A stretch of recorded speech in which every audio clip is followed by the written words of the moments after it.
Hello comic book fans, today we're talking about Rook Exodus issue 10. This comic book is finally here, and Rook Exodus is one of the best comic book series of our generation, and issue 10 just continues to deliver and prove me right in my opinion on this.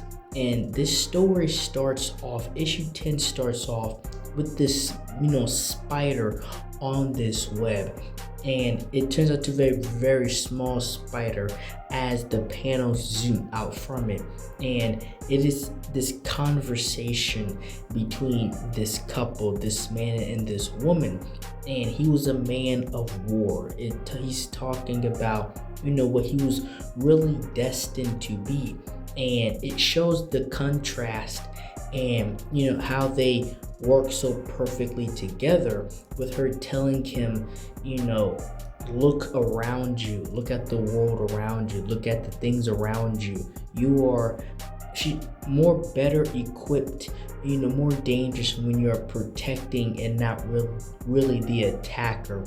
And she was giving him what he needed, and the chemistry between them, even within the writing, was so well done. You instantly are attached to these two characters, and that's when this reality is starting to break, and they're starting to get wrapped up in these webs, and the spiders start coming and start attacking them.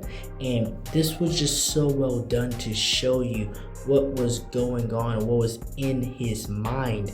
And Stag, which is his name, is wrapped up in these spider webs, being ready to be feasted on.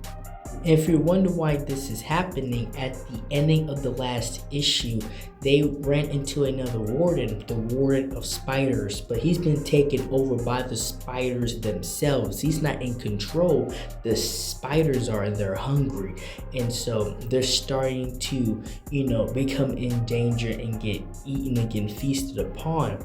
And we see the mindset and inside of what Stag is dealing with. And Stag wants to take out the Bloodhound, which is also there. And the Bloodhound was responsible for his wife's death. He came there, and his wife died in the fire. And that was really the only person Stag cared about. So when she ended up dying in that fire, he became a savage. He became a bloodlustful warrior, wanting revenge for his wife, not caring if whoever else is in the way, and especially if that planet is in the way. And that's when we got this very awesome and cool battle between Stag and Rook, because Stag is just slicing his way through the spiders looking for Bloodhound, which is also the father of Direwolf, Rook's partner. So he cannot afford for Stag to kill Bloodhound. But not only is he the father of Direwolf, he's the only engineer that will be able to save the planet from dying and everybody else dying on it. All they need to really do is get that helmet off of him, and chances are he will be okay again. But this massive back and forth, and even Rook, his birds are trying to get through, but they can't. They cannot get through because of the webs, and it's even messing with the connections with the helmets a little bit. But like I said, Rook could not afford for Stag to end up killing Bloodhound, so they end up having to have an altercation, and Rook luckily ends up actually winning this altercation, because Stag is not just some merely whatever guy. He's a top ranked soldier, a general in his respected field. But Rook gets the upper hand and pretty much beats the crap out of him. And then he tells him, straight up, I will end you if you try to hurt Bloodhound, the father of Direwolf, because we need him to be able to fix this planet so we all don't go up in flames.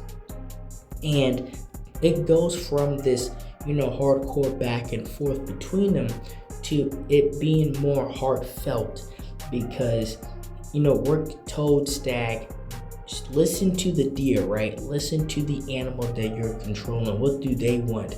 What would your wife want? Your wife wouldn't want you to destroy the entire planet behind her and vengeance. Your wife wouldn't want that. He's like, I'm sure your wife wouldn't want that.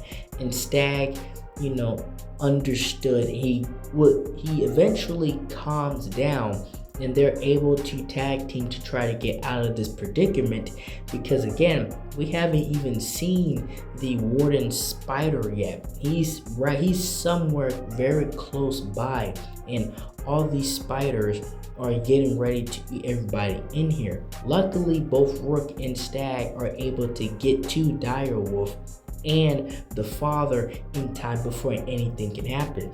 And as I'm reading this, like from book 1 all the way up until book 10 right here, the art is just amazing. The art is some of the best art you'll ever see in a comic book, in my opinion. And the story is so good. You care about each character. Each character is very, detailed and designed, and what they're going through. You care about everybody involved, and they're able to, expand this world with these characters and the lore and the world building. It's done so well. And we see more of that when Direwolf is finally able to get the helmet off of her father, and he comes back to. He's not lost. Luckily for them, his brain is still intact, and she finally is able to reconnect with her father after a lot of these issues. Pretty much the entire story up until this point, she's been looking for her father and trying to save him. And now that arc, we can say, unless something else happens, of course, we can say that arc is ended. Just her looking for her father. Now comes the part of him helping the team save the planet so everybody doesn't die. And that's all I have for this video. Thank you guys for watching this video. Like, share, and subscribe for more.